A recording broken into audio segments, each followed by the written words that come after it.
London could not remain Europe's financial centre if Britain left the European Union at an upcoming referendum, top European politicians said on Monday, warning that reaching a free trade agreement with Britain would not be the bloc's priority.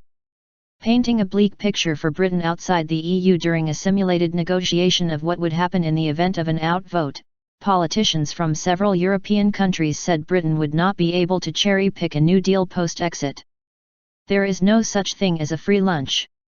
Brexit is something which does not only affect you but affects our country, said former German Deputy Finance Minister Steffen Kampeter. The cherry-picking proposal, after torturing us over months, is not acceptable.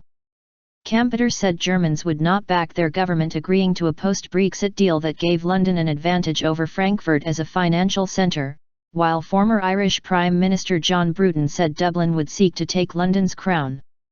Former Italian Prime Minister Enrico Letta said Italy would support moving Europe's financial centre away from London if Britain left the bloc, while France's Noël Lenoir, a former Minister of European Affairs, said the opportunity to move the EU's financial hub to a Eurozone country could be a blessing. How can you expect that after you leaving the European economy, that economy would accept that its financial centre is outside its borders, said Karel de Gucht, former European Commissioner for Trade, representing the EU institutions in the debate hosted by think tank Open Europe.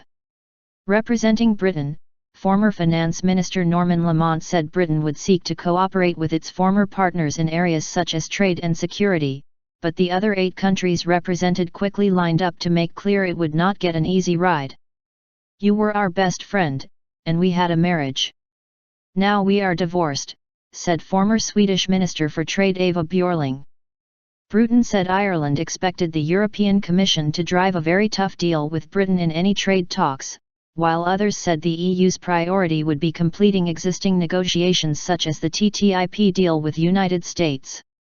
Others were wary of making exit attractive to increasingly popular anti-EU groups in countries such as France and Spain. The common interest of the remaining members is to deter other exits, said Leszek Balcerowicz, former Deputy Prime Minister of Poland. This should have an impact on the terms Britain gets, they should not be too generous.